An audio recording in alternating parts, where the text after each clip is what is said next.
Imagine paying for a seat in first class only to be told, in front of strangers, that you don't belong there.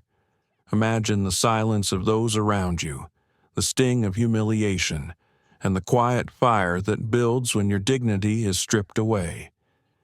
This is not just a story about one man and one seat.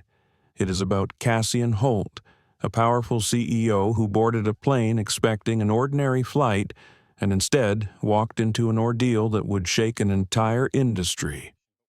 A stolen seat became the spark. A public insult became the turning point. And within weeks, one man's refusal to move ignited a movement that no airline, no corporation could ever ignore again. But how does a moment of prejudice transform into a force that rewrites the rules of business? What choices must be made when silence is the safer path? But justice demands a louder one. And how can one seat 2A become the legacy of dignity for millions? Stay with us as we unfold this cinematic journey of humiliation, resistance, and reform. And before we dive in, don't forget to like, share, and subscribe so you never miss the stories that reveal not just what happened, but why it matters. Cassian Holt moved through the terminal with the same quiet authority that had carried him through boardrooms and summits across the world. He didn't wear his tailored suits today. Instead, he chose a simple navy sweater, dark jeans, and leather sneakers clothes that let him blend in, at least in theory. His assistant had booked the seat 2A, first class, a place he'd sat countless times before. Yet today, something in the air felt different, heavier, as if the fluorescent lights above the gate hummed with suspicion. The gate area buzzed with the usual mix of chatter, rolling suitcases, and boarding announcements. Cassian presented his boarding pass with a polite nod, expecting nothing more than a routine scan and a smile, but the woman at the counter, Verena Cross, lifted her brow and tilted the paper closer to the scanner as if it were counterfeit. "Sir, do you have another form of identification?" she asked, her voice carrying just enough sharpness to slice through the hum of the crowd. Cassian hesitated. "Another form. You already have my passport.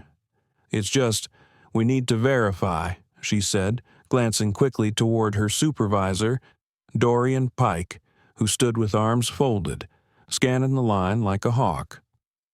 Cassian exhaled slowly, pulling his wallet from his pocket. He placed his driver's license on the counter beside the passport, the gesture calm but deliberate. That should be more than sufficient. Verena took her time, as if performing a forensic investigation. Other passengers glanced over, their curiosity stirred. Cassian kept his gaze forward, resisting the urge to shrink under the weight of the moment. He thought of his mother's words, whispered to him at 14 when police stopped him on his own street. "Keep your head down, son. Don't give them a reason."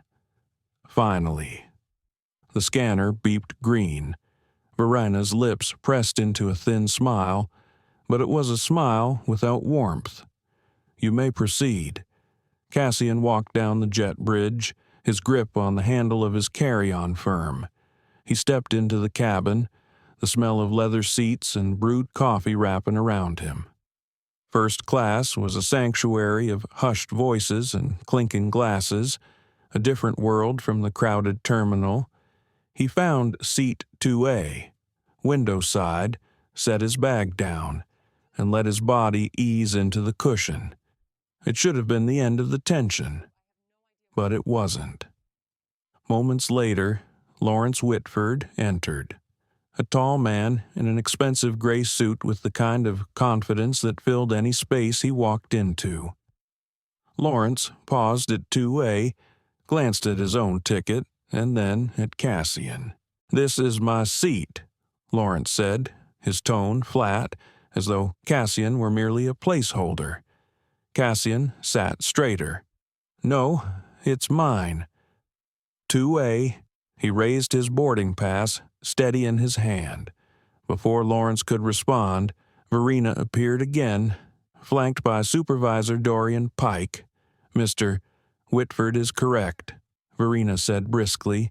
"This seat was reassigned. You'll need to move to the back." Cassian's heartbeat thundered in his chest. He looked from Verena to Dorian, then down at the boarding pass in his palm. "Reassigned? On what basis?" "This ticket was purchased weeks ago." Dorian's voice carried authority, but no empathy. "Sir, we need your cooperation. We have a full flight, and we cannot delay departure." A hush fell over the cabin. Passengers turned their heads. Some whispered.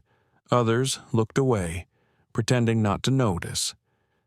Cassian inhaled slowly, fighting the urge to raise his voice. "This is not about cooperation. This is about fairness. I have the right to this seat." But Verena's hand gestured toward the economy cabin. "Please, sir, take your belongings. For a moment." Cassian sat frozen, his mind torn in two directions. One side screamed, "Stand your ground," refused to move. The other, quieter but more insistent, echoed his mother's old warning, "Don't give them a reason." He glanced at Lawrence, who smirked faintly, already sliding into 2A. Cassian rose, each movement deliberate, his pride burning yet contained. He lifted his bag from the overhead bin, his knuckles white against the leather strap. The walk down the aisle felt like a march of shame. Every row of eyes followed him, some curious, some judgmental, some pitying. A young woman in 12C, Naomi LeClaire, raised her phone, pretending to check messages but angling the camera just enough. Cassian settled into a narrow economy seat, the cushion stiff beneath him. The hum of the engine grew louder, pressing into his ears. He clasped his hands in his lap, jaw tight, his mind a storm. How many times had this played out in different forms? Boardrooms where his voice was doubted until a white colleague repeated his idea. Restaurants where the server dropped the bill on the wrong side of the table. Street corners where suspicion bloomed before words were exchanged. And now, here, 30,000 feet in the air, his dignity negotiated like an optional upgrade. He closed his eyes. "You can endure this, Cassian," he told himself, "but you cannot let it stand." The plane began to taxi, the safety demonstration echoing down the aisle. Cassian glanced toward the curtain that separated him from the seat he had paid for, the seat that had been taken from him not by chance, but by choice. He knew then that this was not the end of the story. It was only the beginning. The seatbelt sign clicked on as the plane lifted away from the ground. Cassian sat rigid in his economy seat, back pressed stiffly against the cushion that felt nothing like the leather comfort of first class. The engine's roar pressed into his ears, but louder still was the pounding of his own heartbeat. He had spent decades earning the right to travel with dignity. Yet here he was, crammed into a middle seat, stripped of his place. Around him the cabin moved in its own rhythm. A mother tried to soothe a crying infant 3 rows ahead. A college student bobbed his head to music leaking faintly from his earbuds. A businessman tapped out an email furiously, his tie loosened, his expression weary. To all of them, Cassian was just another passenger, invisible, yet the sting of humiliation seared deeper because of that invisibility. The young woman across the aisle, Naomi LeClaire, tilted her phone again, the lens catching Cassian in its frame. He noticed but said nothing. He had been filmed before, usually at conferences or on stages where cameras sought his words of wisdom. Now the camera was a witness to something else, something rawer, something that made his throat tighten. A flight attendant moved down the aisle with a beverage cart. Her name tag read Carter. She smiled at the man in the aisle seat across from Cassian, asking if he wanted wine. She poured a generous glass and placed it carefully on his tray. When her eyes passed over Cassian, her smile thinned. She did not pause. "Excuse me," Cassian said softly. Carter turned, her tone clipped. "Yes. May I have a sparkling water? Please." Her brow furrowed as though he had asked for something extravagant. "We are serving complimentary drinks in first class only, sir. Water bottles will be distributed later." Cassian pressed his lips together. He did not argue. She moved on. The storm inside him swelled. This was not about water. It was about the steady drip of indignities, each one small enough to dismiss. Yet, together, they formed a river that had swept countless people like him into silence. He thought again of his mother's voice, "Keep your head down." But another voice rose to meet it. Sharper, "Forged through years of struggle, you are not here to shrink." His phone buzzed in his pocket. He slid it out, shielding the screen from curious eyes. A message from Julian Mercer, his CFO, blinked across the screen. "Saw the video. It's everywhere. Call me after you land." Cassian's stomach dropped. Everywhere. That meant millions of eyes. The humiliation he tried to contain in seat 18B was no longer private. The world was watching. He set the phone face down on his tray table. For a moment he imagined the boardrooms he had sat in, the investors he had convinced, the companies he had built from scratch. How many of those investors would see the video and wonder if he cannot even claim a seat on a plane? How can he lead us into the future? The thought cut deep. Doubt crept in like frost across a window pane. He had worked his whole life to silence that doubt. Yet tonight it returned, uninvited and merciless. A voice beside him broke the spell. The college student with the earbuds leaned closer. "I saw what they did," he whispered, eyes darting around nervously. "That was messed up." Cassian turned, meeting his gaze. The young man looked barely 20, his hair tousled, his voice unsteady but sincere. "Thank you," Cassian said quietly. "It happens more often than you think." The student nodded slowly, as though digesting the weight of that truth. He settled back into his seat, but the acknowledgement mattered.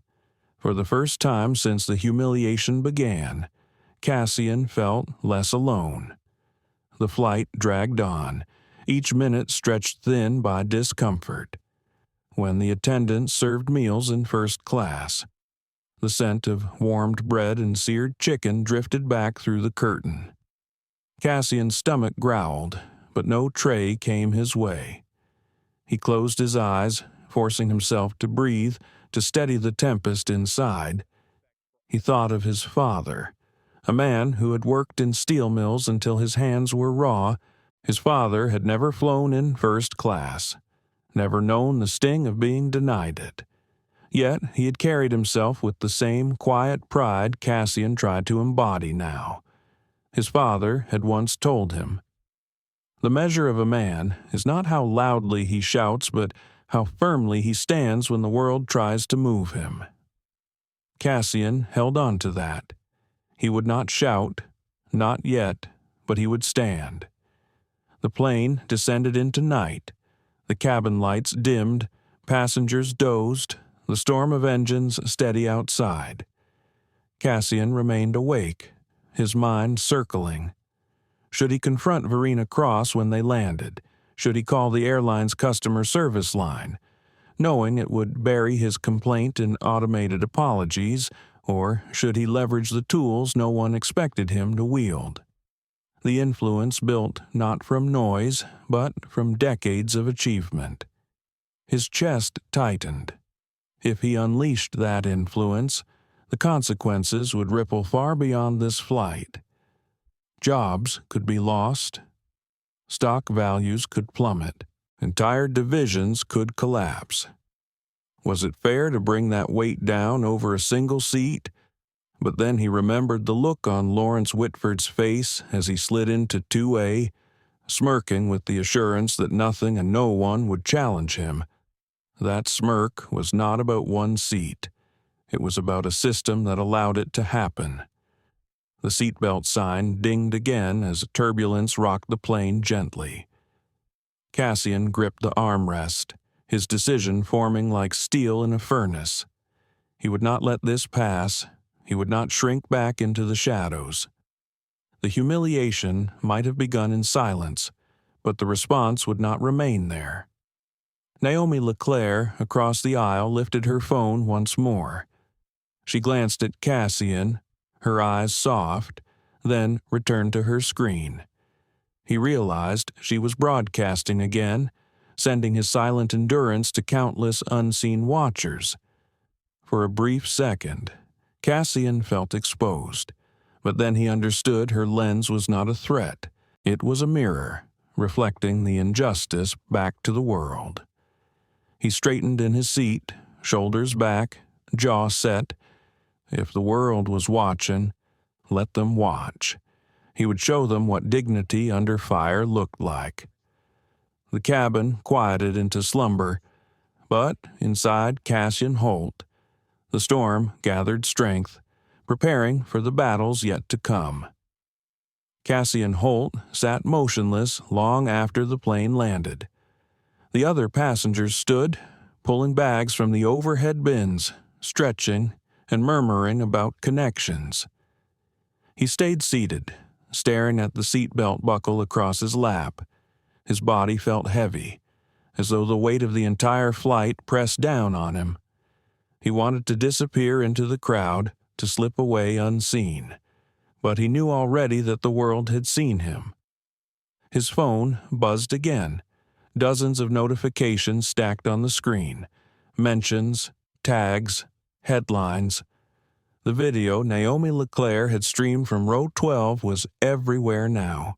It had been clipped and reposted across platforms with captions that screamed injustice. Black CEO denied first class, another seat stolen, another story told. Flying while black. Cassian opened one link. There he was on the small screen, standing in the aisle, his boarding pass in hand, his calm voice insisting, "This is my seat." Then Verena Cross's sharp reply, the smirk of Lawrence Whitford sliding into 2A, the long walk of shame down the aisle.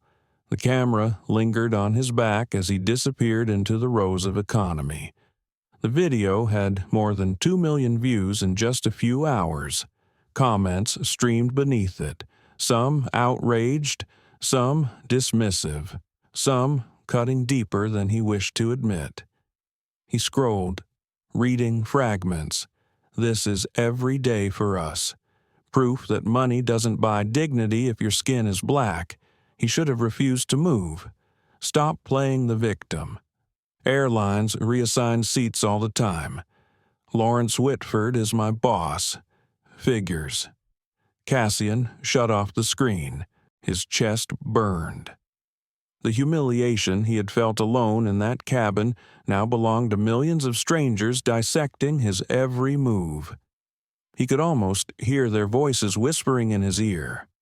Why didn't you fight harder? Why didn't you shout? He clenched his jaw. He had fought in his own way. He had endured. But endurance did not feel like enough. Not anymore.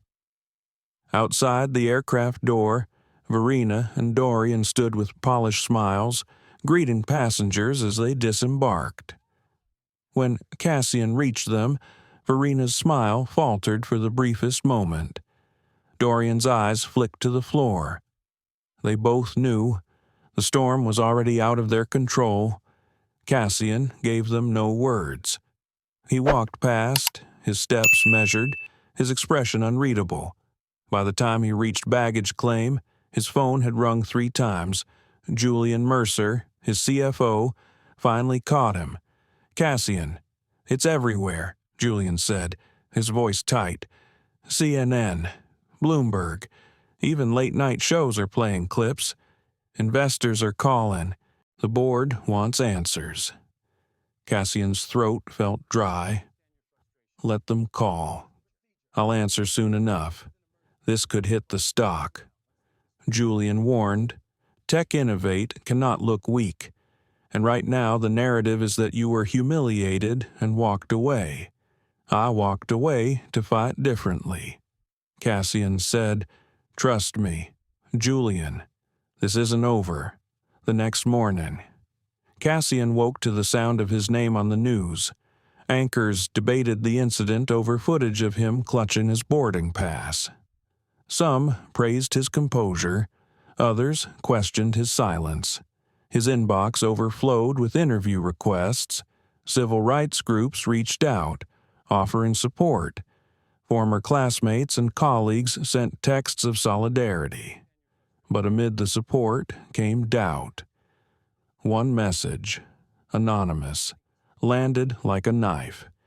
"If you can't even protect your own seat, how can you protect your company?" Cassian stared at those words. They echoed his deepest fear, that his dignity had been stripped in front of the world and that no amount of calm restraint could cover the wound. He dressed slowly, putting on a charcoal suit, knotting a dark tie. He needed armor now, not just to protect himself, but to signal that Cassian Holt was more than the man in that video. He was still the leader who had built Tech Innovate from the ground up. When he walked into headquarters that morning, the lobby fell silent. Employees who had once only nodded now looked at him with new intensity. Some with pride, others with pity. He felt the eyes on his back again, like on the plane, but this time he straightened his shoulders higher. In the executive conference room, his closest allies waited. Julian Mercer was there, pale from lack of sleep. Celine Ward, the CMO, scrolled furiously through social media feeds. Marcus Trent, head of legal, tapped his pen against a notepad. Amira Blake, who managed corporate travel, sat with her hands clasped tightly, guilt flickering in her eyes. "Cassian," Celine began, "we have to respond publicly. Right now, the airline is calling this a misunderstanding. They're framing it as a routine reassignment." Marcus snorted. "Routine asking for double ID, moving a paid passenger out of first class, ignoring complaints in flight. That's not routine. That's targeted." Amira spoke softly, almost in a whisper. "I booked that seat myself. I checked the record. There was no reassignment in the system. They fabricated it." Cassian listened, his eyes moving from one face to another. Each of them carried outrage, but also fear. Fear of backlash, of investors withdrawing, of Tech Innovate becoming collateral damage in a public storm. He raised his hand to quiet the room. "I know you're worried. I am too. But this is not just about me. This is about every person who has been told they do not belong, no matter how much they paid, no matter how hard they worked. If I let this pass, what message does that send?" The room fell silent. Julian finally said, "Then what do we do?" Cassian exhaled slowly. He had been asking himself the same question all night. How far was he willing to go? Was this about personal vindication or systemic change before he could answer? Celine turned her laptop around. On the screen, a live broadcast played. A panel of commentators debated the case. One, a sharp-voiced analyst, declared, This is more than a customer service issue. This is a corporate liability. If airlines keep treating black executives this way, contracts will disappear. Money will move. Cassian leaned closer. Money will move. That was the language corporations understood. He straightened. We don't chase apologies. We don't settle for vouchers. We move money. We hold them accountable where it hurts most. Julian blinked. You mean cut contracts? Not just us, Cassian said. All of us. Every company led by people who know this injustice. Together, Amira's eyes widened. An alliance. Celine nodded slowly. If you can pull that off, it won't just be a viral story. It'll be a reckoning. Cassian felt the weight shift in his chest. The humiliation of seat 18B still burned, but now it fueled something larger. He imagined Verena Cross's narrowed eyes, Dorian Pike's folded arms, Lawrence Whitford's smirk. He imagined them replaced by a system forced to change, not out of guilt, but out of necessity. The storm was no longer silent. It was gathering momentum, and Cassian Holt was ready to step into its center. The boardroom smelled faintly of polished wood and fresh coffee, but the tension in the air overpowered everything. Cassian Holt sat at the head of the long mahogany table, watching the faces of his investors flicker across the large video wall. Some were calling in from New York, others from London and Hong Kong, but no matter the time zone, their expressions shared the same look of urgency. On the screen, charts scrolled across a digital dashboard. The stock price of Tech Innovate had dipped nearly 4% overnight. It was not catastrophic, but it was enough to rattle nerves. In the corner of the chart, a headline from a major financial network ran on repeat: Black CEO denied first class. What it means for corporate America. Julian Mercer, pale with exhaustion, cleared his throat. We are fielding non-stop calls from institutional investors. They want to know how this will affect our reputation, and, more importantly, whether this controversy will bleed into our contracts. A voice from London cut through the line. Cassian, you must understand. Perception is everything. You can run the strongest company in the sector, but if markets perceive weakness in your leadership, confidence erodes. What happened on that plane is unacceptable, but the question is what you intend to do about it. Another voice, sharper, chimed in from New York. Frankly, Cassian, we are concerned that your silence so far makes you look passive. Investors expect strength, not quiet endurance. The words landed like stones. Cassian sat forward, folding his hands on the table. His silence had been intentional, born of reflection, not weakness, but he could see how the world might misinterpret it. He spoke calmly, his voice measured. I will not make a statement until I know exactly how to act. This is not about rushing to soothe markets. This is about making sure our response creates real accountability, not just noise. Celine Ward leaned in from her seat across the table. Her eyes were sharp, her tone firm. And we should remember that accountability is not only moral but financial. Airlines depend on corporate travel. If they are exposed for systemic discrimination, the contracts we hold with them are leverage. We can use that. Some investors frowned. Others leaned closer. Marcus Trent tapped his pen, his voice resonant and deliberate. From a legal perspective, Cassian has grounds: discrimination in service, denial of contractual rights, reputational damage. But lawsuits take time. What we can do faster is coordinate with other companies who have faced the same pattern. Build a coalition, a class of corporate clients, not just individual passengers. Amira Blake finally spoke, her voice quieter but trembling with conviction. I checked again. There was no reassignment. Seat 2A was never altered in the system. The airline fabricated that story. If that data comes to light, it will be devastating for them. The room pulsed with energy. Some investors nodded eagerly. Others shifted uncomfortably in their chairs. One investor, an older man with silver hair and a skeptical glare, broke the silence. "Cassian, let me be blunt. If you go to war with an airline, it could backfire. Travel disruptions, canceled routes, backlash from unions. You could tank not only their stock, but your own. Are you prepared for that?" Cassian met his gaze. "What I'm prepared for is worse than a dip in stock value. I am prepared for the cost of doing nothing. If I allow this humiliation to stand, if I accept it as the price of moving quietly, then every future leader who looks like me will be told the same thing, that dignity is negotiable.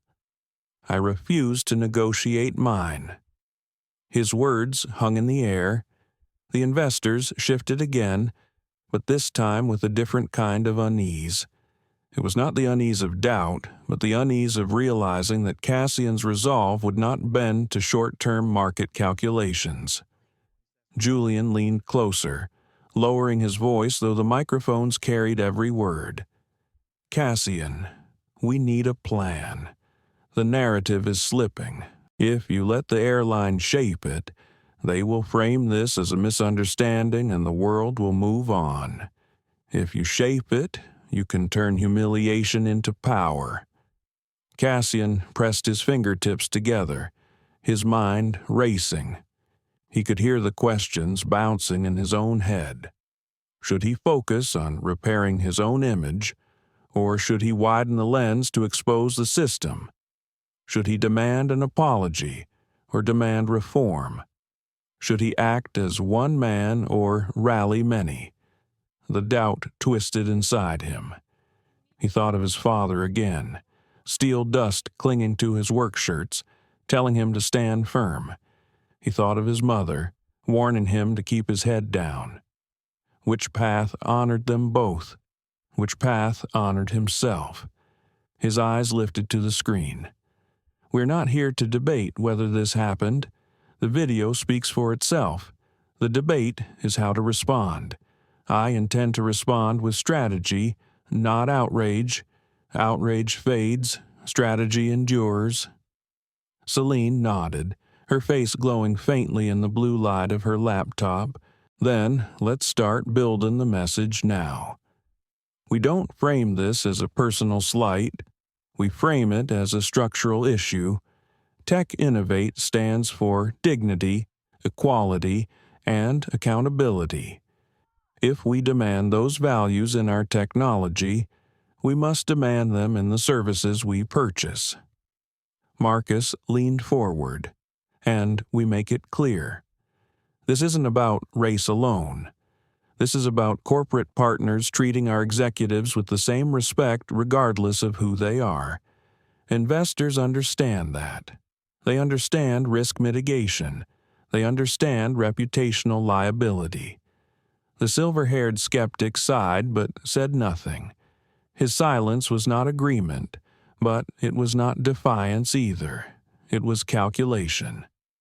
Cassian rose from his chair slowly, letting the movement draw attention. "We will not cower. We will not beg for apologies. We will not allow humiliation to be swept under the rug of misunderstanding.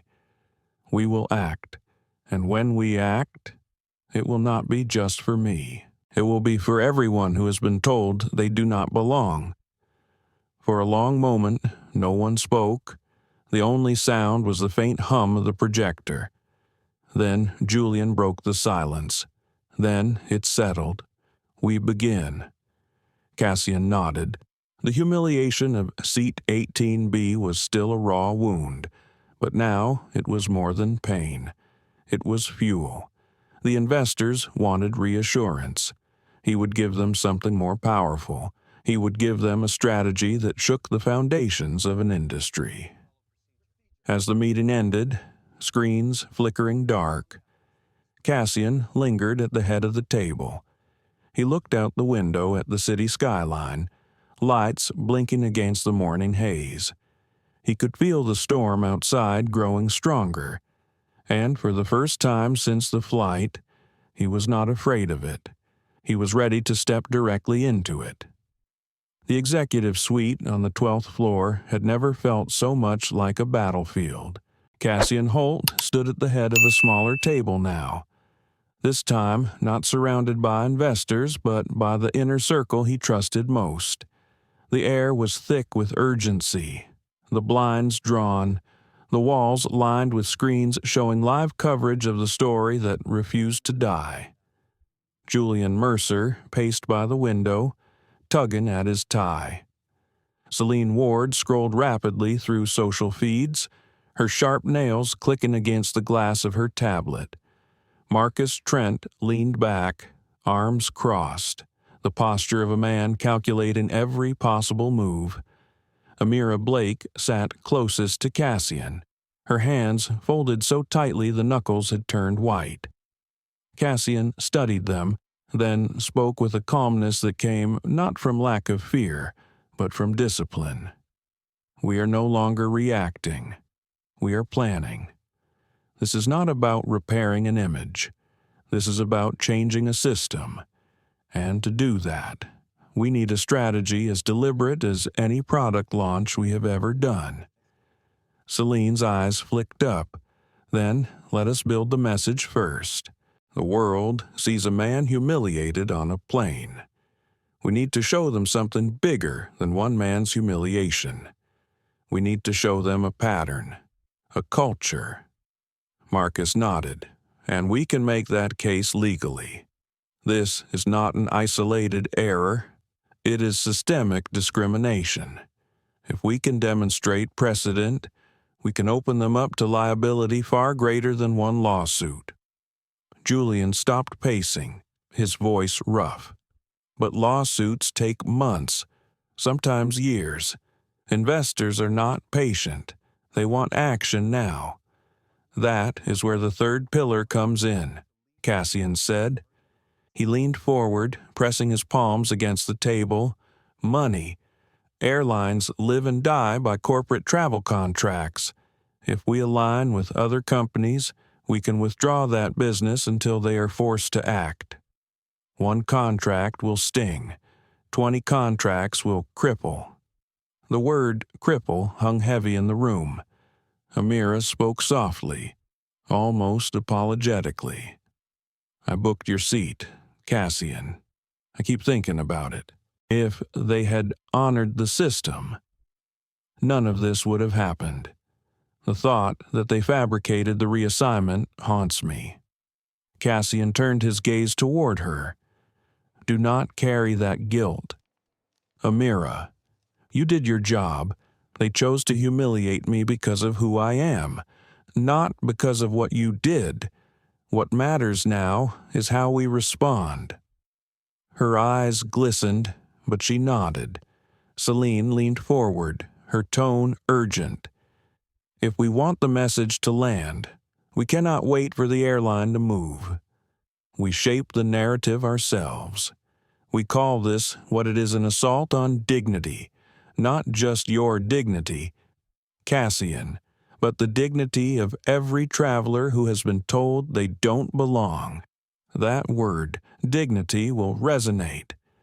Cassian repeated the word quietly, dignity. It struck him like a bell, vibrating deep inside. Marcus tapped his pen. So we formalize it.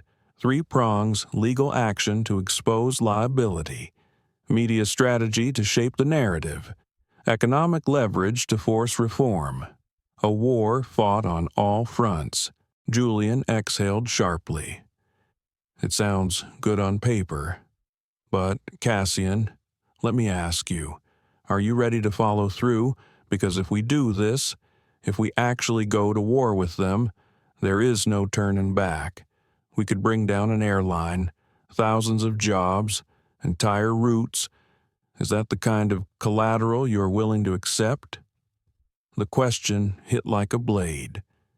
Cassian stared at the polished wood of the table. He imagined the families who depended on those jobs, flight attendants just starting careers, ground crew working overnight shifts, pilots paying off training debt. They were not his enemies. They were victims of the same flawed culture. His chest tightened. Could he live with destroying livelihoods to correct a wrong done to him? The thought twisted his conscience. But then another image surged forward. Lawrence Whitford sliding smugly into seat 2A, the smirk of entitlement etched into his face. Verena Cross snapping her words like commands. Dorian Pike's folded arms, radiating authority that dismissed his existence. This was not about one seat. This was about the quiet, relentless message sent to people like him across generations that no matter how high you climbed, you could still be told to move aside. Cassian lifted his eyes. Collateral damage is real, but silence is worse. If we do nothing, the message will echo louder than any layoff ever could. It will say that dignity is negotiable, and I will not negotiate mine. The room fell quiet. Even Julian, who had pushed hardest for caution, bowed his head slightly. Celine broke the silence. Then we act. But we act with precision. We draft a manifesto. Not just a press release, not just a complaint, but a declaration of standards that every corporate traveler can stand behind. We make this the line in the sand, Marcus added, and we prepare for counterattacks. The airline will not sit quietly. They will smear. They will deny. They will try to isolate you. We need allies before we move. Amira lifted her chin. We have them. I have spoken quietly with travel directors at 3 other firms. They have seen the video. They are furious. They are ready to walk away if we give them a banner to rally under. Cassian felt the momentum shifting. What had begun as humiliation in a cramped economy seat was now transforming into the seed of a movement. He stood, drawing everyone's eyes to him. Then, this is our war room. From here, we shape the 3 pillars. Marcus, you gather precedent and prepare filings. Celine, you build the manifesto, shape the message, make it impossible to ignore. Julian, you speak with the board, steady their nerves, assure them that this is strategy, not chaos. Amira, you reach out to every travel lead you trust. We will not move alone. We will move as a front. Each nodded, determination lighting their faces. Cassian took a breath, steady but heavy with the weight of the moment. Inside, the doubts still whispered. Was he doing this for justice or for vengeance? Would history remember him as the man who changed the system or the man who brought down an airline in anger? The questions gnawed at him. But as he looked around the table at the people who trusted him, who were willing to fight alongside him, he knew indecision would not protect them. Only action would. Then we begin tonight, he said. Julian finally stopped pacing. Celine stopped scrolling. Marcus stopped tapping his pen. Amira unclenched her hands. The war room had found its rhythm, and as Cassian left the suite that night, stepping into the cool air of the city, he felt the storm around him intensify. But this time, for the first time since the humiliation began, he did not feel powerless beneath it. He felt like the eye of the storm itself. The following week, Cassian Holt boarded another flight. This time, he had no desire for luxury. He had not chosen to fly at all, but circumstances demanded his presence at a summit on the West Coast. His travel team booked first class again. a deliberate act of defiance, a refusal to let humiliation dictate his movements. The terminal buzzed with ordinary chaos, but Cassian felt the stares. His face had been splashed across news cycles for days. Strangers whispered, some with sympathy, others with skepticism. He carried himself the same way he always did, shoulders back, stride steady, but inside he felt the old tension coil in his chest. At the gate, the attendant scanned his boarding pass without hesitation. No raised brow, no second ID demanded. Perhaps the viral firestorm had forced a temporary caution. Cassian entered the jet bridge, breathing slowly, willing himself into calm. First class greeted him with its curated comfort-wide leather seats, polished accents, the faint scent of citrus cleaner. He settled into 2A again, the same cursed number, as if daring fate to try him twice. He placed his bag overhead, sat down, and closed his eyes. But comfort did not last. Within minutes, murmurs rippled through the cabin. The lead flight attendant, tall and composed, approached with a tablet in hand. Her name tag read Clara Jennings. Her expression carried hesitation, the look of someone caught between protocol and personal doubt. "Mr. Holt," she began softly. "There seems to be a situation with your seat assignment." Cassian opened his eyes slowly, meeting hers with a gaze that held both calm and warning. A situation Clara shifted uncomfortably. "Another passenger claims this seat. I'm just trying to clarify before we depart." The words fell like stones in his stomach. Not again, he thought. Not seat 2A again. He breathed deeply, his voice low but firm. "I will make this very simple. This is my seat. I will not move." Clara glanced down at her tablet, then back up at him. "I understand, sir, but we need to ensure a smooth operation. If you could," Cassian interrupted gently but with steel in his tone, "a smooth operation cannot be built on humiliation. If you want to verify, you may check my boarding pass, but I will not move." The cabin grew still. Conversations hushed. Passengers leaned in, sensing something about to ignite. Clara hesitated, then withdrew slightly, murmuring, "Excuse me, sir, I will return." She walked briskly toward the galley, disappearing behind the curtain. Cassian exhaled. His chest ached with the tension of holding steady. Inside, the voices warred again. One urged him to stay calm, not to escalate. The other, sharper and stronger now, demanded he stand unshaken. He reached for his briefcase and slid out his laptop. The screen glowed in the dim cabin, illuminating his face. He opened a draft email already prepared, addressed to every board member of the airline, every regulatory official he knew by name. His fingers hovered over the keyboard. He could send it with one keystroke, triggering a cascade of consequences that would change the trajectory of the airline forever. But he paused, his mind caught in the net of conscience. Was he prepared to pull the trigger mid-air, knowing the ripple effects could ground entire fleets, disrupt thousands of passengers, threaten livelihoods? He remembered his father's words again. The measure of a man is how firmly he stands when the world tries to move him. And his mother's softer caution, do not give them a reason. The contradiction gnawed at him, the old split between endurance and defiance. A shadow fell over him.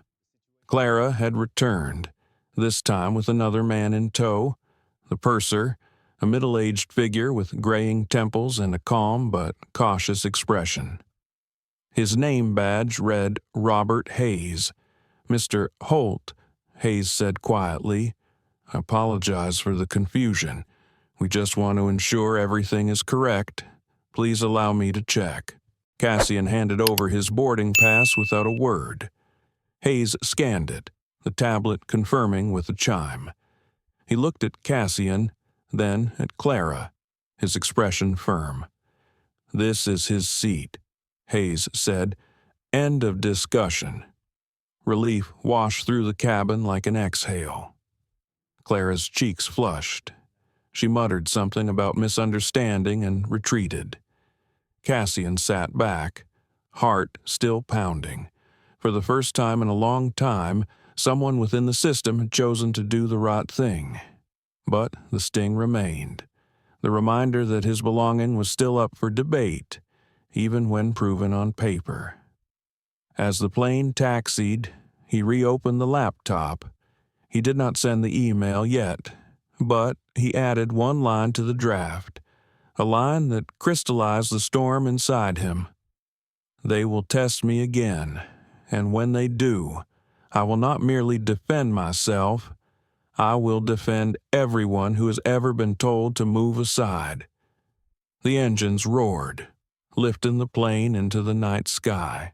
Cassian looked out the window at the city lights fading below. Somewhere between earth and sky, between humiliation and justice, he knew the next battle would not be fought in whispers. It would be fought in full view of the world. The storm was not coming. The storm was already here, and he was no longer running from it. He was preparing to command it. The boardroom was never meant to feel like a battlefield, but tonight the air carried the heavy scent of war. Cassian Holt sat at the center of the long table, flanked by his allies, while the rest of the directors filed in one by one.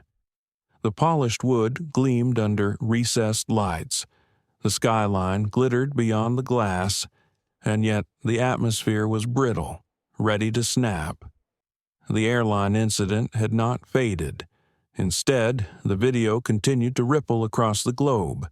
Hashtags trended, op-eds flourished, regulators whispered about investigations. Contracts once considered secure were now under quiet review.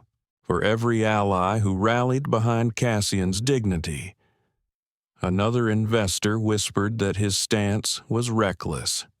Julian Mercer whispered across the table, his voice low enough for only Cassian to hear. "Some of them are leaning away. Cassian, they are nervous. They think you are pulling the company into a fight it cannot win." Cassian nodded once but said nothing. He already knew.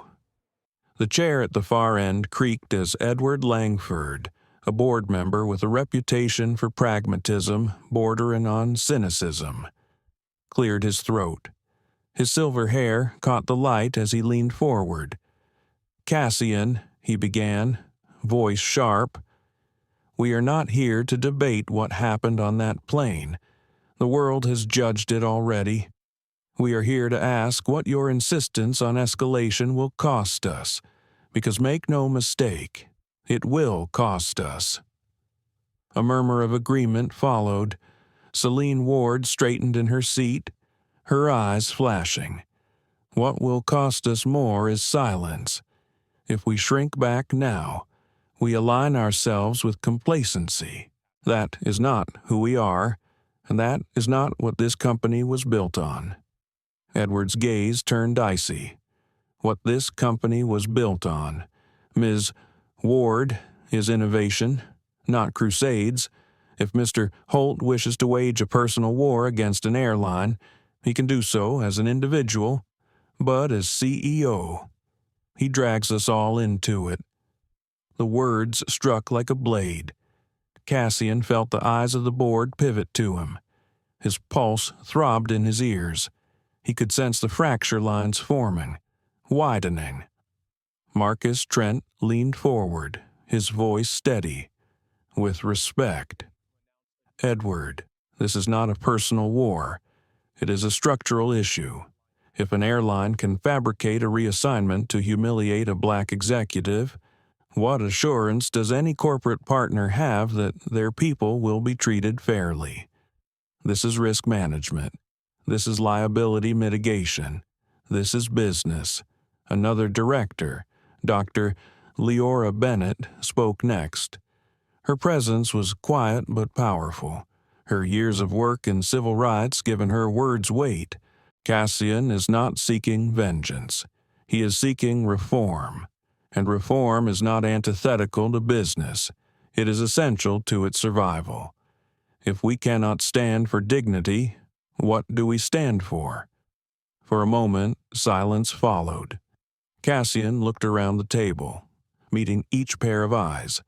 Some glowed with resolve, others narrowed with suspicion. Finally, he spoke, his voice calm but carrying steel beneath. I will not pretend this is easy. I know what is at stake. I know the risks, but I also know what it means to endure humiliation in silence. And I know what it means to let systems of injustice pass unchallenged.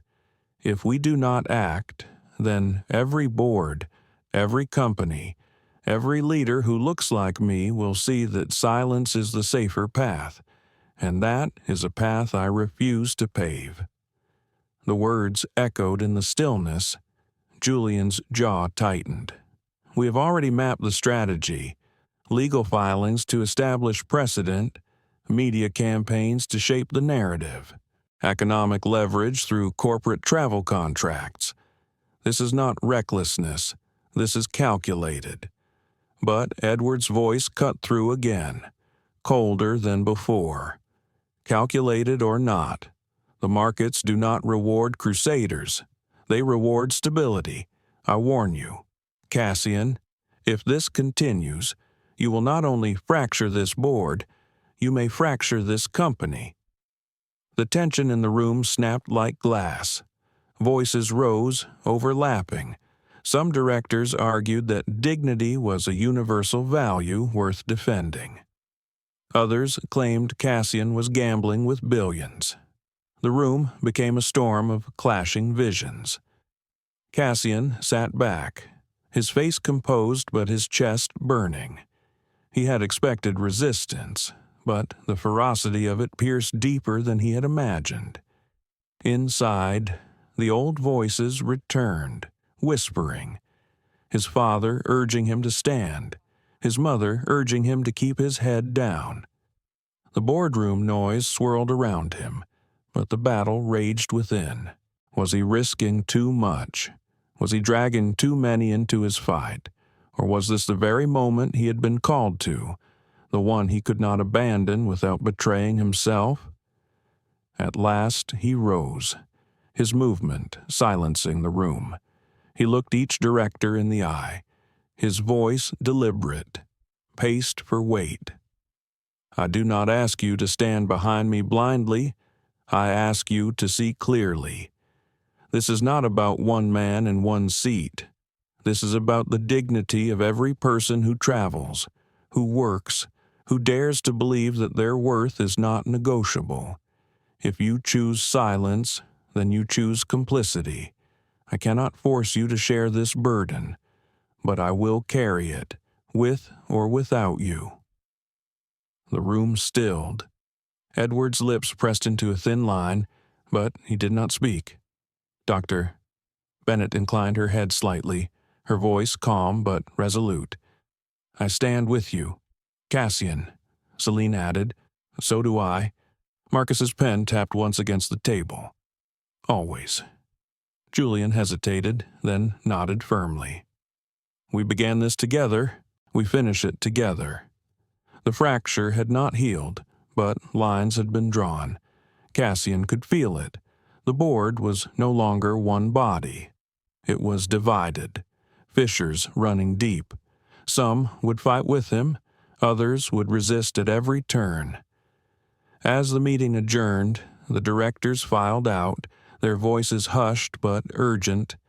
Cassian remained by the window, gazing out at the skyline.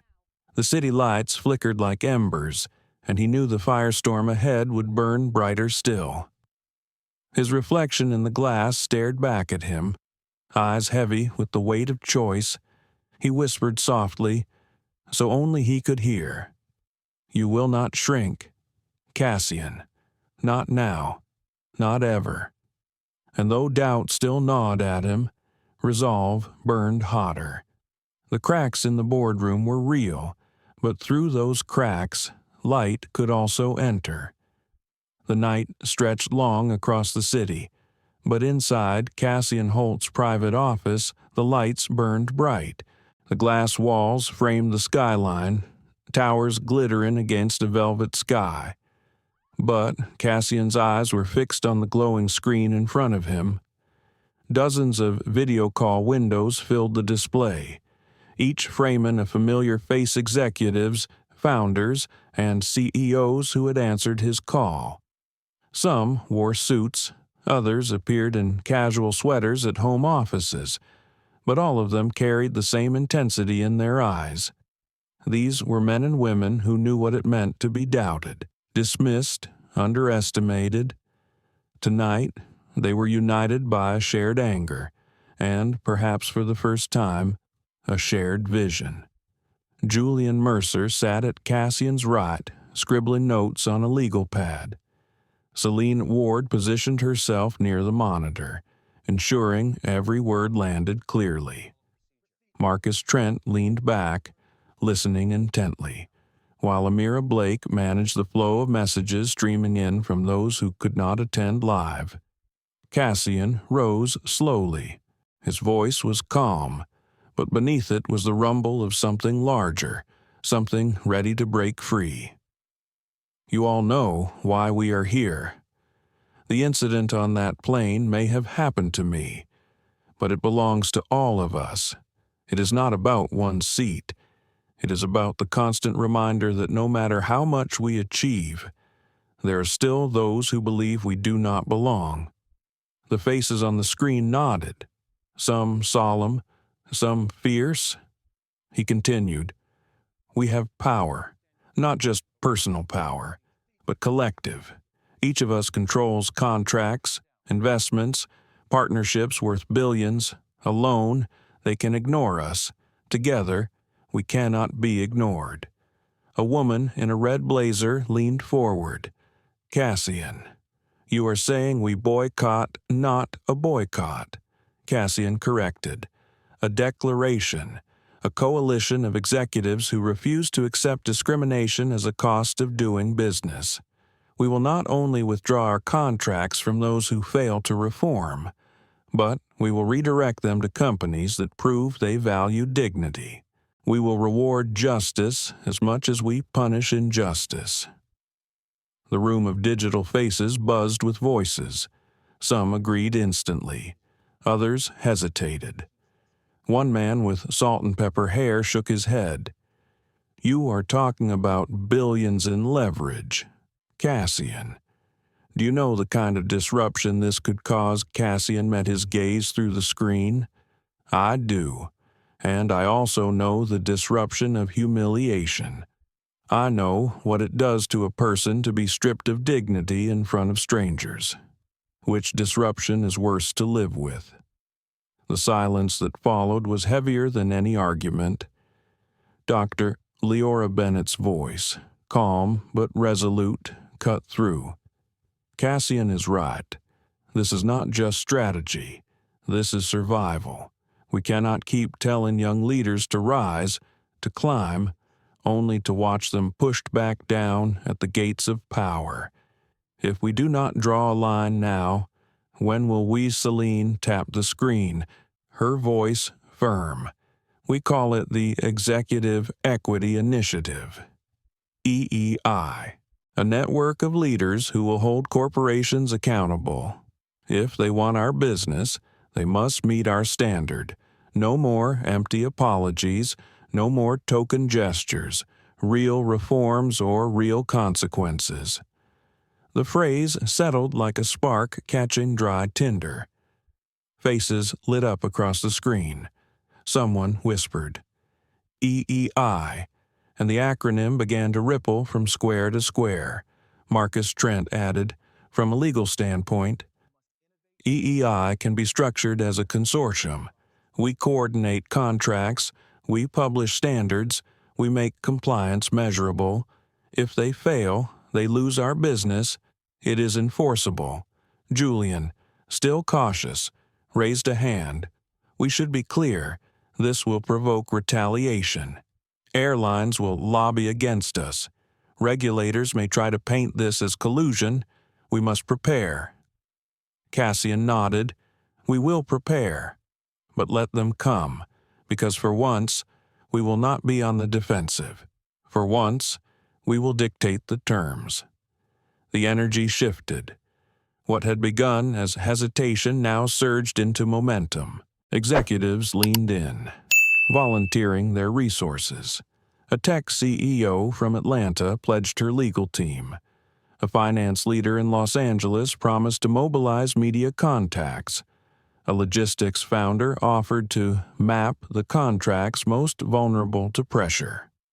For the first time since that humiliating night in Seat 18B, Cassian felt the weight in his chest lift. This was not his burden alone anymore. It was shared, multiplied, transformed into something powerful. As the call stretched past midnight, plans began to take shape. Draft statements were outlined, targets identified, a timeline was set. Within 30 days, EEI would go public. When the meeting finally adjourned, screens flickering off one by one, Cassian remained at the head of the table. Only his core team stayed behind. Julian exhaled heavily, setting his pen down. Do you realize what you just set in motion? This is no longer about one airline. This could shake the foundation of corporate America. Celine smiled faintly. Good. It is long overdue. Marcus leaned forward, his voice low but firm. Cassian, once EEI launches, there is no stepping back. You will be the face of it. They will come for you harder than ever. Cassian closed his laptop slowly, the reflection of the city still glowing on the glass wall behind him. His expression was calm, almost serene. Then let them come. I am done shrinking. Amira's voice trembled slightly, but her eyes shone with conviction. I have already spoken to other travel leads. They are ready. They are waiting for someone to take the first step. You gave them that tonight. Cassian looked at her, then at each of his allies. He felt the fatigue of long days, the ache of wounds still fresh, but beneath it all burned a fire that would not go out. This is not just my fight anymore, he said softly. It belongs to all of us, and it begins now. The city outside stretched into darkness. But inside Cassian Holt's office, a new dawn had been born. The humiliation of a single stolen seat had ignited something larger than any one man. An alliance, a movement, a promise that dignity would no longer be negotiable. The press conference was scheduled for noon, but by 11 the plaza outside Tech Innovate headquarters was already crowded. Reporters jostled for position behind metal barricades, their cameras aimed at the small stage erected beneath the glass atrium. Protesters gathered at the edges, waving signs that read, "Dignity is not negotiable and stand with Cassian." Drones hovered overhead, broadcasting every angle to millions of viewers worldwide inside the building. Cassian Holt stood before a mirror in a quiet holding room. His charcoal suit was pressed, his tie knotted clean, but his reflection carried the weight of exhaustion. He adjusted his cufflinks slowly, buying himself moments to breathe. Julian Mercer entered, his voice low but urgent. Cassian, the media is saying this will be the most watched corporate announcement of the year. Investors are on edge. The airline has already released a statement calling the EEI a dangerous cartel. They are painting us as radicals who want to destabilize commerce. Cassian did not turn from the mirror. They can call us whatever they want. Today, we tell the world who we really are. Celine Ward stepped in next, holding a tablet that glowed with talking points. Remember, Cassian, keep the focus on dignity. Do not let them bait you into a personal feud with the airline. This is not about one seat. This is about a system. Frame it that way, and the narrative is ours. Marcus Trent adjusted his glasses, his tone precise. We have filed the legal paperwork. EEI is registered as a consortium. Our contracts are aligned. If the airline retaliates, it will be considered coordinated discrimination. They are cornered legally, whether they admit it or not. Amira Blake slipped in last, holding a folder of statements from travel directors across industries. Her voice trembled slightly. Cassian, I have 40 companies already pledging to reallocate travel contracts within 30 days. By next quarter, that number could triple. They are waiting for you to light the fuse. Cassian finally turned from the mirror. His eyes were steady now. The storm inside him had not quieted, but it had found its center. Then let us begin. When he stepped onto the stage, the crowd surged. Cameras flashed, microphones thrust forward. The hum of voices fell into silence as he took his place behind the podium. For a moment, he stood there, letting the weight of the moment settle, the faces of strangers blending into a single gaze. He began slowly. A few weeks ago, I boarded a plane.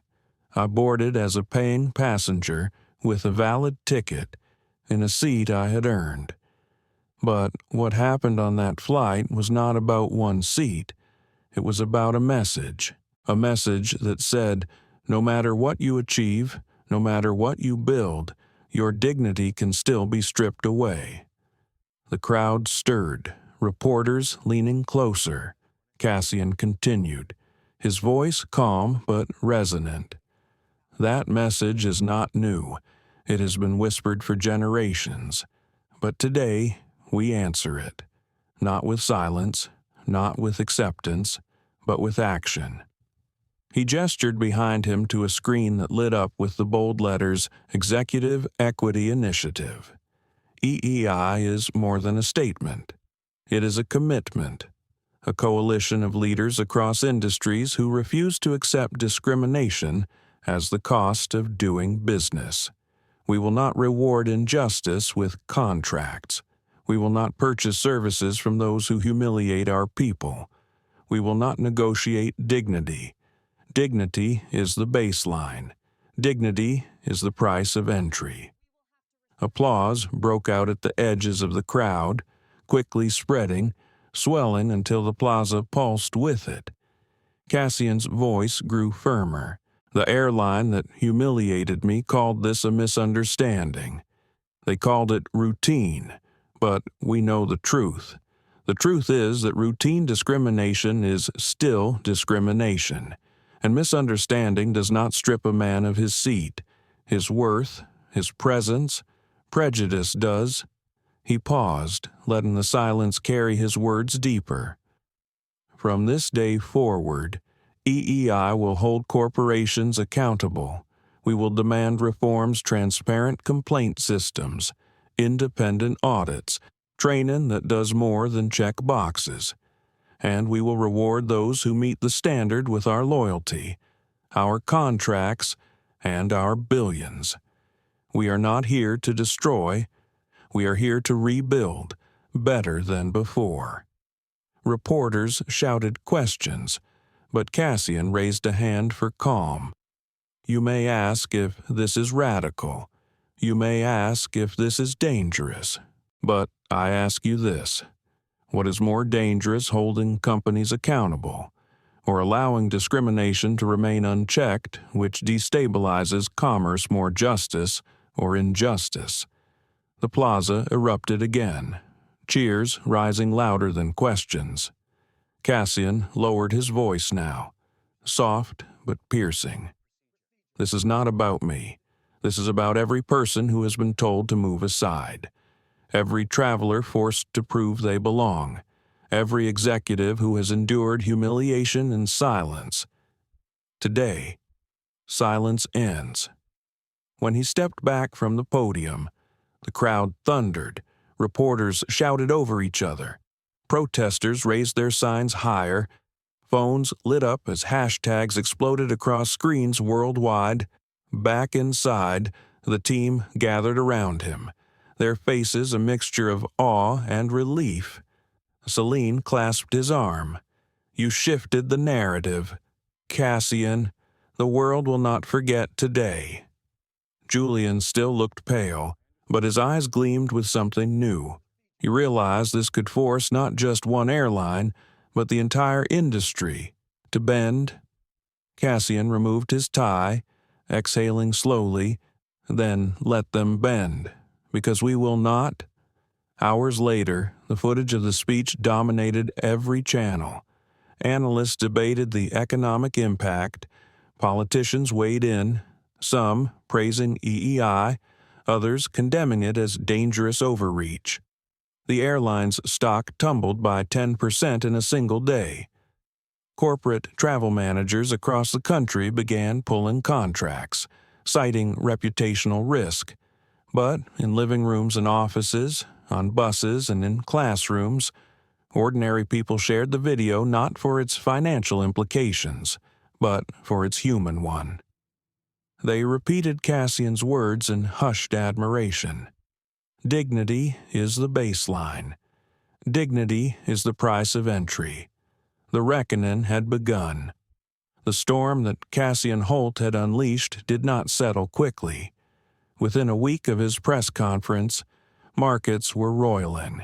Airline stocks dipped as analysts debated whether EEI would become the most disruptive business coalition in decades.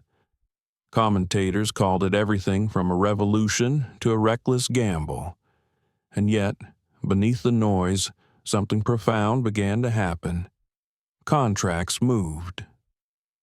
Amira Blake sat at the Long Oak conference table in Tech Innovate headquarters, flipping through spreadsheets on her laptop. She looked both exhausted and exhilarated. "Cassian, we have commitments from 70 companies now, not pledges, actual signed reallocations of corporate travel. That is close to $4 billion pulled from Jetstream Airlines alone." Julian Mercer rubbed his temples. "And they are panicking. Their stock has dropped another 6%. Their board forced out their chief customer officer this morning. They're already talking about hiring a crisis management firm." Celine Ward leaned forward, her sharp eyes scanning the headlines running across the wall screen. The media has flipped. They are no longer asking if EEI is too radical. They are asking which companies will join next. That is the shift we needed. Marcus Trent adjusted his glasses and spoke in his deliberate, unhurried tone. "We must move carefully now. Our leverage is greatest at the negotiating table. If we want real reforms, we cannot simply bleed them dry. We must give them a path to rebuild, but only on terms that guarantee systemic change." Cassian listened in silence for a moment, then rose and walked to the window. The skyline stretched out before him, glittering with restless energy. He thought of the humiliation that had brought him here, the seat he had been denied, and how it had grown into a movement. His voice was calm but resolute. "Then let us define those terms. What must change for us to return?" The room shifted. All eyes turned to him. Celine spoke first. "Transparency. They must create a system for complaints that is public, independent, and accessible. No more hidden files or buried reports. Every passenger must have a voice." Marcus added, "Legal accountability, a consent decree with regulators that binds them to measurable reforms.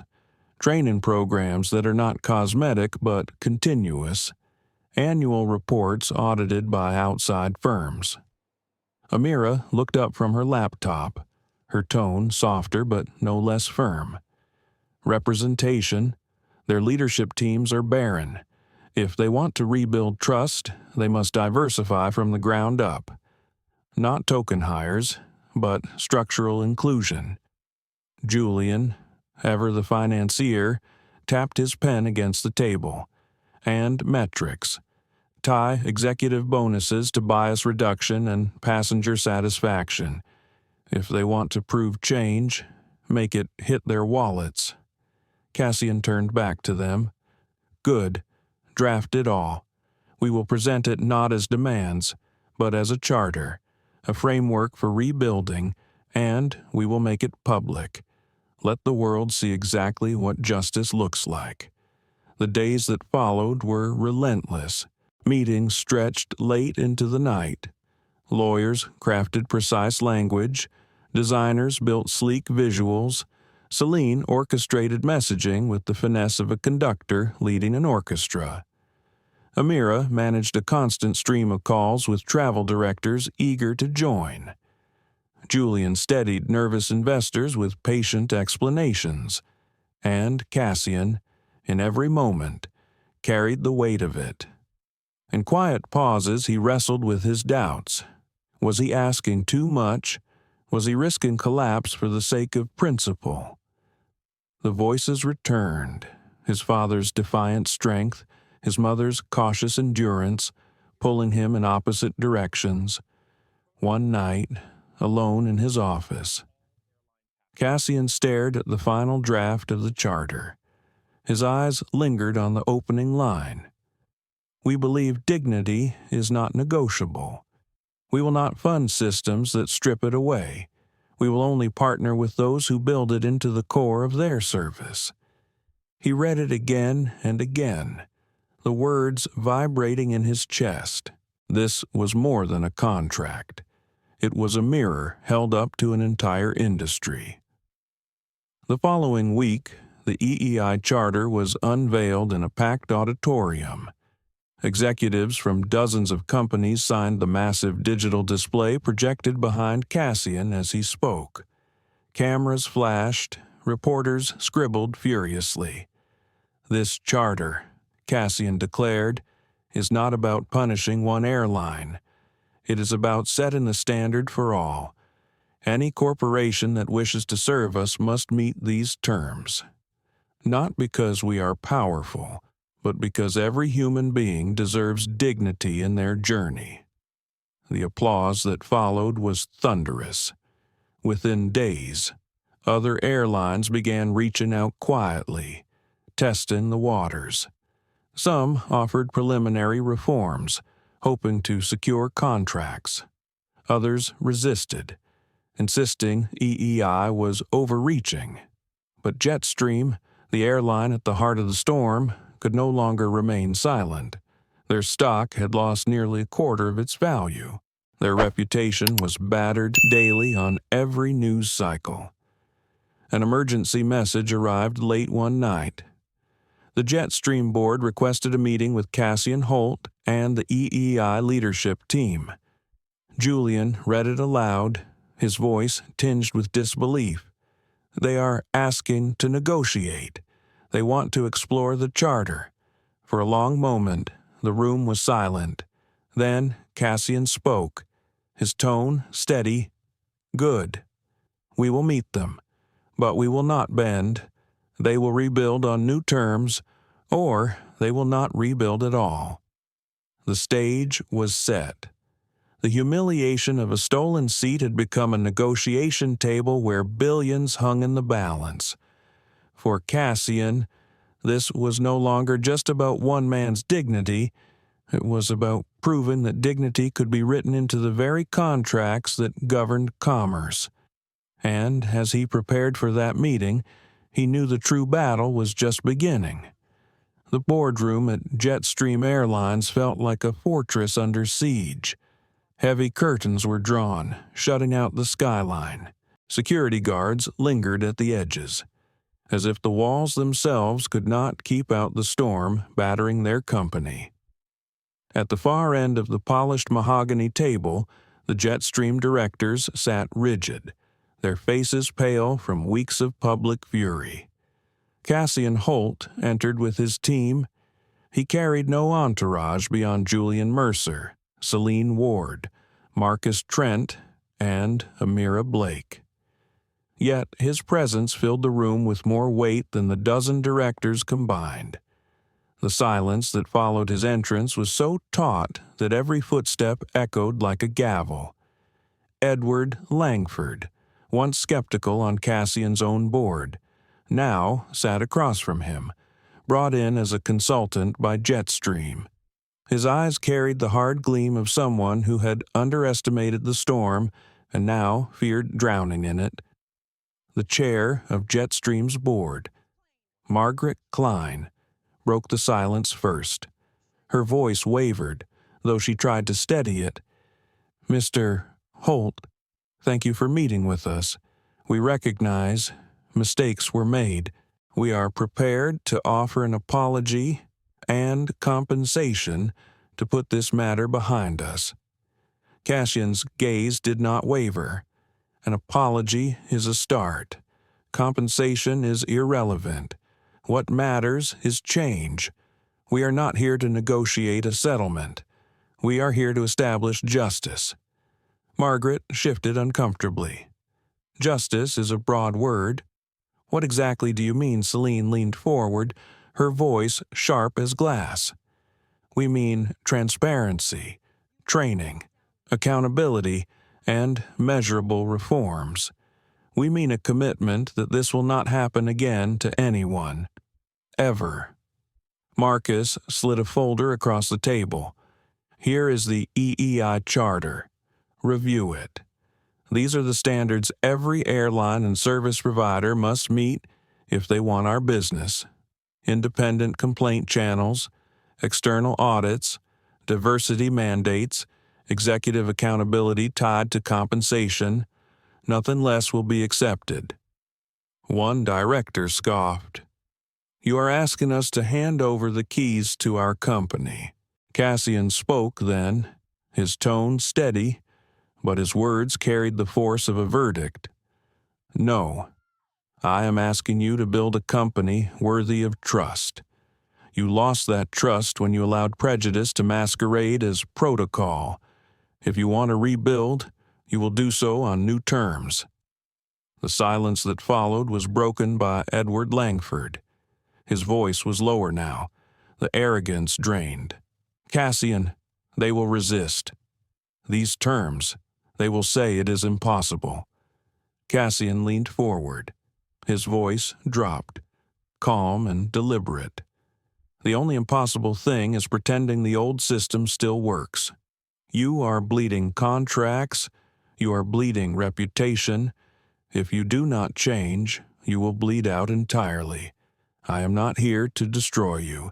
I am here to give you a path to survive." The words landed with undeniable weight. Margaret's hands trembled slightly as she lifted the charter.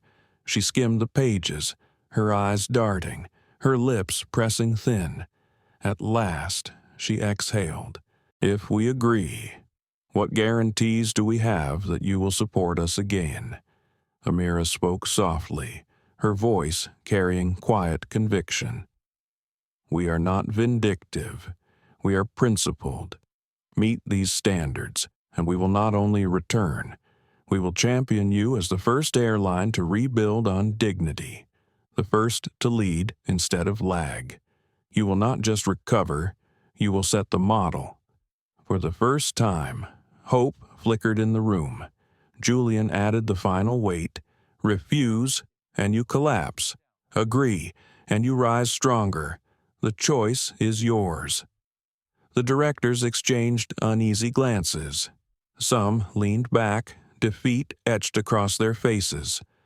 Others stared at the charter as if it were both salvation and surrender. Margaret finally nodded. "Very well. We will sign, but on one condition." Cassian raised an eyebrow. And that is Margaret swallowed hard.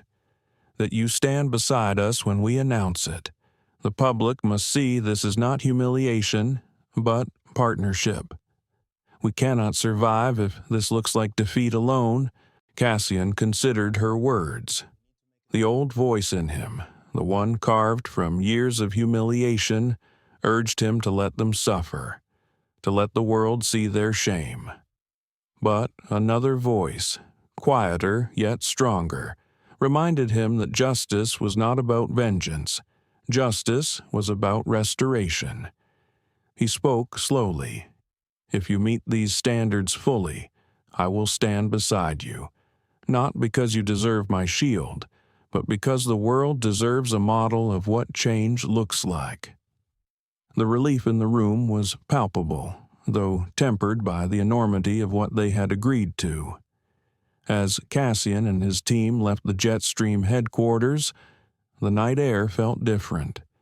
The city hummed, restless but alive. Celine turned to him, her eyes sharp. You know they will resist. Cassian. They will drag their feet, cut corners, try to backslide. Cassian nodded. Then we will hold them accountable. This is not over. This is the beginning. Inside.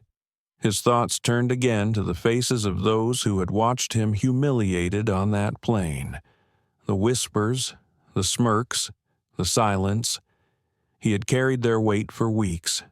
And now, finally, he had transformed it into something larger than himself. Justice, not punishment. Restoration, not destruction, but always on new terms. And though the battle ahead would be long, Cassian felt a calm resolve.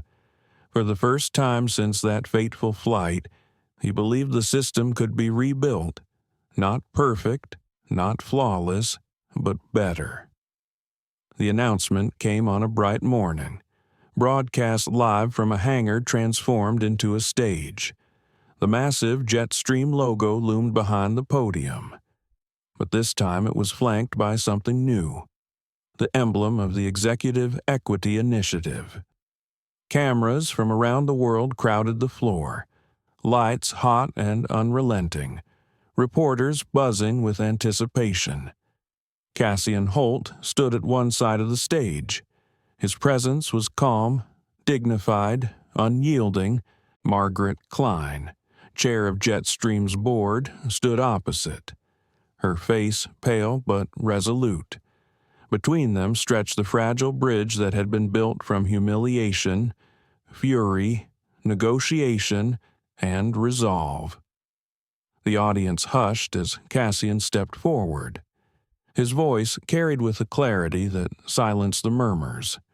Some months ago, I was asked to move from my seat on a flight. Not because I had done anything wrong, not because my ticket was invalid, but because prejudice decided it was easier to displace me than to confront itself. That moment of humiliation was painful, but today it has been transformed into something larger than me, something larger than Jetstream. It has become a turning point. He gestured toward the emblem of the EEI. Today, Jetstream becomes the first airline to sign the Executive Equity Charter. They commit to transparency, accountability, diversity, and dignity as the foundation of their service. They have agreed to audits, to independent oversight, to tying their leadership's compensation to fairness and satisfaction. This is not just a promise, it is a binding agreement, and it begins here. The applause rose, hesitant at first, then swelling until the hangar shook with it. Margaret stepped forward next, her voice quieter but carrying weight. We failed our passengers. We failed our employees. And we failed ourselves. But failure does not have to be the end. With this charter, we begin again, and we thank Mr. Holt not for his forgiveness but for his insistence that we can be better.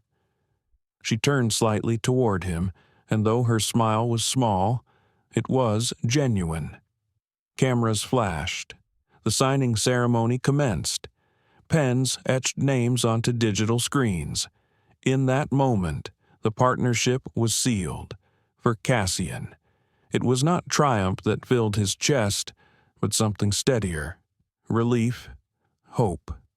A sense that the humiliation he endured in silence had been redeemed in the light. After the ceremony, as crowds dispersed and reporters scrambled to file their stories, Cassian found himself alone at the edge of the hangar, staring at the massive image of the number 2A projected on a screen.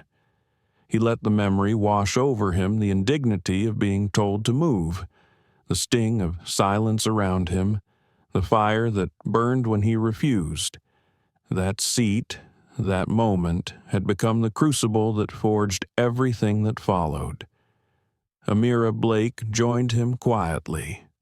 "You did it, Cassian," she said softly. "Seat 2A will never mean the same thing again." He smiled faintly. It was never about the seat. It was about what the seat represented. Belonging, respect, dignity. Julian approached, his face lighter than it had been in weeks. "Investors are already calling this historic. Jetstream stock is rising again. But more importantly, other airlines are reaching out. They want to sign the charter too." Celine, her eyes shining with pride, added, "We have started a movement." Cassian, not just in aviation. Hospitality companies are calling, logistics firms, even tech platforms. Everyone wants to prove they meet the dignity standard. Marcus nodded, his tone still precise. "The precedent is set. Courts will recognize it. Regulators will follow. The EEI is not a coalition anymore. It is becoming an institution." Cassian listened, the weight of their words settling over him. He thought of his parents again, his father, who taught him to stand unshaken, his mother, who urged him to endure without giving them a reason. He had lived between those two voices his whole life, torn between fight and restraint. But here, now, he realized both voices had guided him to the same place. He had stood, he had endured, and he had transformed. Later that evening, Cassian walked alone through the quiet terminal of the very airport where it had all begun. The hum of travelers, the rolling suitcases, the laughter of children, all of it felt different now. He paused at gate C-12 where the original flight had departed. The gate was empty, but for him it was filled with ghosts of that night. He sat in one of the plastic chairs, closing his eyes. He imagined the faces of those who had watched silently as he was told to move. He imagined the smirk of the man who slid into his seat. He imagined the humiliation that had burned like fire in his chest. Then he opened his eyes and whispered, "Thank you." Not gratitude for the injustice, but for the clarity it had forced, for the path it had revealed, for the movement it had birthed. As he stood and walked toward the exit, his phone buzzed, a message from a young executive he had never met. It read simply, "Because of you, I will never sit in silence again." Cassian smiled. The legacy of Seat 2A was no longer his burden alone. It belonged to everyone who refused to accept humiliation as destiny. And as he stepped into the night air, the city alive around him, Cassian Holt knew the work was not finished, but he also knew it would never again be fought in silence. Dignity was no longer negotiable. It was the baseline. It was the future. As the echoes of Cassian Holt's stand still ripple across the world, one truth remains undeniable: dignity is not negotiable.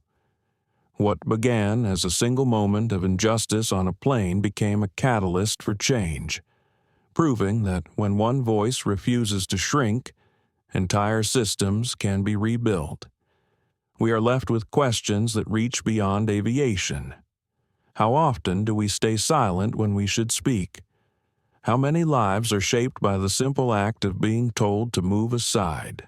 And what kind of world do we build when we say, enough?